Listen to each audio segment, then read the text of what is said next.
Punjab FM। Vikram Malhotra की जिंदगी किसी बॉलीवुड फिल्म से कम नहीं थी। कम से कम बाहर से तो यही लगता था। वह पैदा हुआ था सोने की चम्मच मुंह में लेकर। प्राइवेट जेट, मुंबई में समंदर के किनारे वाला बंगला और एक बिजनेस एम्पायर जो 7 समंदर पार तक फैला था, सब कुछ उसका था। 28 साल की उम्र में वो कामयाबी का सितारा था। दुनिया की कोई चीज ऐसी नहीं थी जो वह खरीद न सके, चाहे तो चांद का टुकड़ा भी मंगवा ले। लेकिन सारी चमक धमक के पीछे एक खालीपन था। विक्रम का दिल सच्चे प्यार के लिए तरसता था। लड़कियां उसके इर्द गिर्द मधुमक्खियों की तरह भिनभिनाती थीं, पर उनकी आंखों में प्यार नहीं, सिर्फ उसकी दौलत की चमक दिखती थी। विक्रम की जिंदगी में पहला प्यार आया रिया के रूप में। रिया एक मॉडल जिसकी खूबसूरती देखकर चांद भी शर्मा जाए। वो हवा के झोंके की तरह उसकी जिंदगी में आई। बातें ऐसी करती कि शहद भी फीका लगे। एक रात मुंबई के बंगले की छत पर तारों के नीचे रिया ने उसका हाथ पकड़ा। विक्रम, तुम मेरे लिए पूरी दुनिया उसने हो। कहा, आंखों में नकली आंसू चमकाते हुए। सच में रिया, तुम्हें मेरे पैसों से कोई मतलब नहीं है ना? विक्रम ने मासूमियत से पूछा। पैसे? अरे, मुझे तो बस तुम्हारा दिल चाहिए। रिया ने हंसते हुए कहा और विक्रम का दिल पिघल गया। कुछ ही महीनों में शादी हो गई। धूमधाम ऐसी कि मुंबई के अखबारों में हेडलाइन छप गई। अरबपति विक्रम की शाही शादी। बंगले में रिसेप्शन हुआ, जहां सोने की थालियों में खाना परोसा गया। मेहमानों में बड़े बड़े लोग मौजूद थे, पर विक्रम की नजरें सिर्फ रिया पर टिकी थीं। लेकिन यह परियों जैसी कहानी ज्यादा दिन तक नहीं चली। शादी के कुछ ही दिनों बाद रिया का असली रंग सामने आने लगा। उसकी मांगें बढ़ती ही जा रही थीं। विक्रम, मुझे एक नया डायमंड नेकलेस चाहिए। रिया, पिछले हफ्ते ही तो तुमने 2 लाख का बैग लिया था। तो तुम तो अरबपति हो, ये तो तुम्हारे लिए चुटकी की बात है। विक्रम चुप रहा, पर अंदर ही अंदर उसका दिल टूट रहा था। फिर एक दिन उसने रिया को अपने लैपटॉप पर कुछ करते देखा। स्क्रीन पर उसका बैंक अकाउंट खुला था और करोड़ों रुपए किसी अनजान अकाउंट में ट्रांसफर हो रहे थे। रिया, ये क्या कर रही हो? विक्रम ने चिल्लाकर पूछा। अरे कुछ नहीं, बस थोड़ा इन्वेस्टमेंट। रिया ने ऐसे कहा जैसे चाय में शक्कर घोल रही हो। इन्वेस्टमेंट? मेरे पैसे चुराकर? विक्रम की आवाज कांपने लगी थी। चुराना? हम पति पत्नी हैं, सब तो हमारा है ना? रिया ने मासूमियत से पलकें झपकाईं। विक्रम का भरोसा चकनाचूर हो गया। तलाक हुआ। कोर्ट में रिया ने बेशर्मी से कहा, मैंने इसकी जिंदगी में रंग भरे थे, तो इन पैसों पर मेरा हक है। जज ने उसकी बात मान ली और विक्रम की आधी दौलत रिया के नाम हो गई। वो कोर्ट से बाहर निकला। दिल टूटा, जेब हल्की। प्यार ढूंढा था, धोखा मिला, उसने बुझे मन से सोचा। रिया की बेवफाई ने विक्रम को झकझोर दिया था, लेकिन जिंदगी रुकती नहीं। कुछ महीने बाद वो मुंबई के एक छोटे से कैफे में अकेला बैठा था। रिया के धोखे के बाद वो भीड़ भाड़ से दूर ही रहता था, लेकिन उस दिन उदासी ने उसे घर से बाहर खींच लिया था। वहीं उसकी मुलाकात हुई नताशा से। एक वकील, शांत, समझदार और थोड़ी सी रहस्यमयी। वो रिया से बिल्कुल अलग थी। जहां रिया चमक धमक में जीती थी, वहीं नताशा सादगी में भी आकर्षक लगती थी। कैफे में जब वेटर ने गलती से गलत ऑर्डर टेबल पर रख दिया, नताशा ने हंसते हुए कहा, अरे भाई, कॉफी मांगी थी, ये तो चाय है। उसकी तेज तर्रार बात ने विक्रम को हंसा दिया और उसकी नजर वहीं ठहर गई। विक्रम ने हिम्मत जुटाकर बात शुरू की। आपकी वो टिप्पणी कमाल थी, उसने कॉफी का कप थामते हुए कहा। हाँ, मुझे बेवकूफी बर्दाश्त नहीं। नताशा ने मुस्कुराकर जवाब दिया। तुम विक्रम मल्होत्रा हो ना? सुना है तुम पूरी दुनिया खरीद सकते हो। वो तो पुरानी बात हो गई, विक्रम ने थोड़ी उदासी से कहा। अब बस दिल खरीदने की कोशिश कर रहा हूं। वो तो मुफ्त में भी मिल सकता है, अगर सही इंसान मिले। वैसे आप वकील हैं? अक्सर सुना है कि वकीलों के पास सच से ज्यादा तर्क होते हैं, उसने हल्के अंदाज में कहा। नताशा ने अपनी कॉफी उठाई, एक घूंट लिया और बोली, और सुना है अरबपतियों के पास इमोशन से ज्यादा EMI होती है। दोनों हंस पड़े। विक्रम को महसूस हुआ कि यह हंसी जबरदस्ती नहीं थी, यह सच्ची थी। आप अकेली आई हैं? विक्रम ने पूछा। हर वकील अकेला ही होता है, वरना दूसरों के झगड़े कौन सुलझाएगा? उसने मुस्कुराकर जवाब दिया। अच्छा, और अपने झगड़े?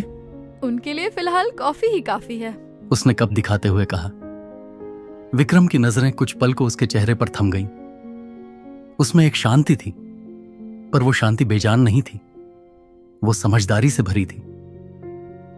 तो रिया के बाद पहली बार किसी से ऐसे खुलकर बात कर रहा हूं, विक्रम ने धीमे स्वर में कहा। रिया? नताशा ने पूछा। एक चैप्टर था जिसकी लिपि तो गोल्ड में थी, लेकिन कहानी जहर निकली। सीखा क्या उससे? कि दिल भी इन्वेस्टमेंट से महंगा होता है। नताशा ने हल्की सी गर्दन हिलाई। और रिस्क फेक लव में सबसे ज्यादा होता है। विक्रम ने पूछा। आप इतने गहरे डायलॉग सोचती हैं या हमेशा ऐसे बोलती हैं? पेशे की आदत है। उसने आंखों में चमक के साथ कहा। लोग केस हारते हैं। मैं केस जीतने के साथ दिल जीतने की भी कोशिश करती हूँ। विक्रम मुस्कुराया। तब तो आपका अगला क्लाइंट मैं बनना चाहूंगा। तुम तो पहले से ही केस में फंसे लग रहे हो। नताशा ने आंखें मटकाईं। विक्रम अब पूरी तरह उसमें खो चुका था।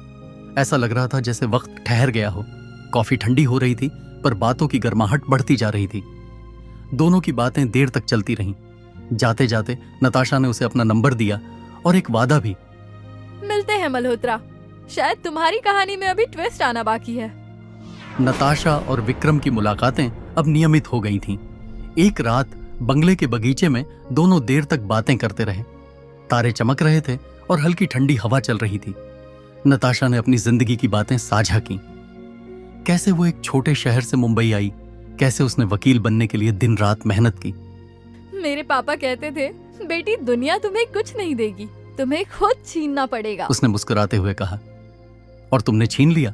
विक्रम ने पूछा, उसकी आंखों में खोया हुआ। हाँ, पर अभी बहुत कुछ बाकी है। नताशा ने जवाब दिया। फिर कुछ पल रुककर उसने विक्रम की ओर देखा। तुम्हें क्या चाहिए विक्रम? सच सच बताना। बस कोई ऐसा जो मुझे मेरे लिए चाहे, मेरे पैसों के लिए नहीं। पहले ही एक धोखा खा चुका हूं, विक्रम ने धीमे स्वर में कहा। नताशा ने उसका हाथ थपथपाया। मुझे तुम्हारे पैसे से मतलब नहीं है, और ना ही तुम्हारे अतीत से। मुझे तुम्हारा साथ चाहिए, और मैं तुम्हें कभी धोखा नहीं दूंगी, उसने नर्म आवाज में कहा। विक्रम को लगा शायद ये वही लड़की है जो उसे वाकई समझ सकती है। उस रात बगीचे की नर्म रोशनी में दोनों के बीच एक अनकहा रिश्ता बन गया। नताशा की बातें, उसकी सादगी भरी हंसी और उसकी ईमानदारी ने विक्रम के दिल में फिर से उम्मीद जगा दी। कुछ समय बाद उसी बंगले में सगाई हुई जहां कभी रिया की शादी के ढोल बजे थे। सगाई की रात जब नताशा ने विक्रम की उंगली में अंगूठी पहनाई, उसने कहा, अब हमारा नया चैप्टर शुरू होगा विक्रम। हाँ, नया और सच्चा, विक्रम ने जवाब दिया, आंखों में उम्मीद की चमक लिए। लेकिन ये उम्मीद भी जल्दी ही धूल में मिल गई। शादी से ठीक 3 हफ्ते पहले नताशा गायब हो गई। सुबह जब विक्रम बंगले में उठा तो सन्नाटा पसरा हुआ था। टेबल पर एक चिट्ठी रखी थी। Thanks for the ride Vikram, मजा आया। उसने घबराकर बैंक खाता चेक किया, खाली। सगाई के बाद उसने नताशा को जॉइंट अकाउंट में साझेदार बना दिया था और उसी भरोसे का नताशा ने फायदा उठाया था।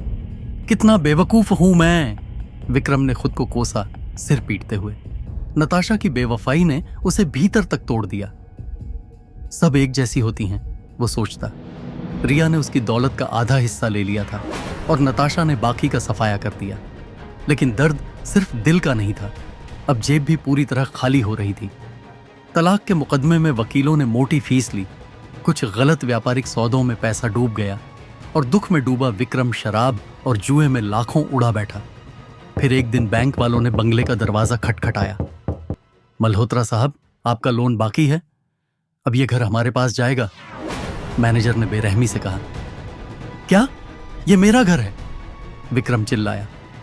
था साहब, अब सड़कों पर आपका स्वागत है, मैनेजर ने हंसते हुए चाबी ले ली। रातों रात विक्रम मल्होत्रा करोड़पति से रोडपति बन गया। अब वो मुंबई की सड़कों पर फटे कंबल में लिपटा सोता था। जो कभी प्राइवेट जेट में उड़ता था, वो अब फुटपाथ पर ठंड से कांपता था। लोग उसे देखकर हंसते। अरे, ये तो वही मल्होत्रा है ना, अब देखो भिखारी बन गया, कोई फुसफुसाता। कोई पुरानी अखबार की कटिंग दिखाकर मजाक उड़ाता। विक्रम चुपचाप सब सुनता, क्योंकि अब जवाब देने की ताकत ही नहीं बची थी। मैं भिखारी नहीं हूं, विक्रम ने गुस्से में कहा, पर उसकी आवाज बारिश में दबकर रह गई। उसने खुद को एक दुकान के शीशे में देखा, गंदे कपड़े, उलझे बाल और आंखों में हारा हुआ इंसान। ये मैं हूं? उसने खुद से पूछा। आंसू बह निकले, लेकिन अब रोने की ताकत भी नहीं थी। वो वापस फुटपाथ पर लेट गया, सोचते हुए, शायद यही मेरी किस्मत है। रिया और नताशा की यादें अब नश्तर बन चुकी थीं। रिया की वो बेशर्म हंसी जब उसने पैसों की लूट की, नताशा की वो ठंडी चिट्ठी जिसने उसका दिल चाक कर दिया। मैंने क्या गलती की? बस प्यार ही तो ढूंढा था, वो खुद से सवाल करता, लेकिन जवाब में सिर्फ ठंडी हवा थी जो उसे थप्पड़ मारती रही। विक्रम की हालत देखकर लगता था मानो ऊपर वाला भी उस पर हंस रहा हो। क्या विक्रम को फिर से एक मौका मिलेगा? प्यार का, पहचान का या बदले का? क्या किस्मत फिर करवट लेगी या उसे अपनी नियति से हार माननी पड़ेगी? देखिए अगले एपिसोड में।